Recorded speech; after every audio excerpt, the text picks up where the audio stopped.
Hi friends, அஸ்ஸலாமு அலைக்கும். இன்றைக்கி நம்ம சேனலில் ரொம்ப சிம்பிளாக டேஸ்டியான லெமன் சாதம் எப்படி செய்கிறதுன்னு பார்க்கலாம். பிள்ளைங்க வந்து ரொம்ப விரும்பி சாப்பிடுவாங்க. லஞ்ச் பாக்ஸ்க்கு இந்த மாதிரி கொடுத்து அனுப்பிச்சிங்கன்னா. வானல் வந்து அடுப்பில் வச்சுருந்தேன், காஞ்சிருச்சு. 4 ஸ்பூன் பார்த்தீங்கன்னா கல்லெண்ணெய் சேர்த்துருக்கேன். 1/4 டீஸ்பூன் அளவுக்கு கடுகு உளுத்தம் பருப்பு சேர்த்துக்கலாம். கூடவே 1 ஸ்பூன் கடலப்பருப்பு, 4-5 பல் வந்து பூண்டு சேர்த்துக்கலாம். 2 ஸ்பூன் வந்து நிலக்கடலை சேர்த்துருக்கேன். கூடவே வந்து 3 காஞ்ச மிளகாய், 1 பச்சை மிளகாய், கருவேப்பிலை இதெல்லாமே எண்ணெயில் சேர்த்துக்கலாம். 1/4 கிலோ சாப்பாடு பார்த்திங்கன்னா ஆற வச்சு வச்சுருக்கேன். அதுக்கான அளவு தான் நான் இப்போ வந்து சொல்லிகிட்ருக்கேன். இப்போ இது எண்ணெயில் வந்து பொரிஞ்சிட்டு வந்துருச்சு. இது கூடவே பார்த்திங்கன்னா 2 லெமன் வந்து மீடியம் சைஸில் வந்து நான் வடிகட்டி எடுத்து வச்சுருக்கேன். அந்த லெமன் சாறையுமே இந்த எண்ணெயில் சேர்த்துடலாம். இது கூடவே பார்த்திங்கன்னா 1/2 ஸ்பூன் மஞ்சள்தூள் சேர்த்துக்கிறேன். கூடவே இந்த லெமனுக்கு தேவையான அளவுக்கு உப்பு சேர்த்துக்கலாம்.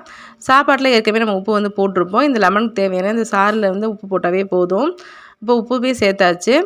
புளியோதரைக்கு சேர்த்த அதே அந்த மசாலா தூள் வந்து இதுலேயுமே சேர்த்துக்கலாம்.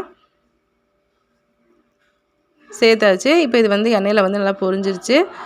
நல்லா கொதித்து எண்ணெய் பிரிஞ்சு வந்தோடனே நம்ம ஆற வச்சுருக்க சாப்பாடை இது கூட சேர்த்துடலாம்.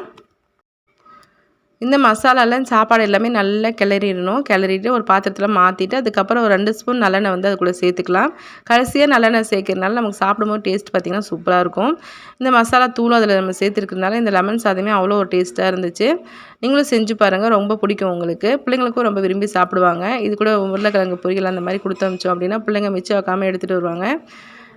இந்த வீடியோ உங்களுக்கு பிடிக்கும்னு நினைக்கிறேன். பிடிச்சிருந்துச்சுன்னா லைக் பண்ணுங்கள், ஷேர் பண்ணுங்கள், கமெண்ட் பண்ணுங்கள், சப்ஸ்கிரைப் பண்ணுங்கள். Thank you friends.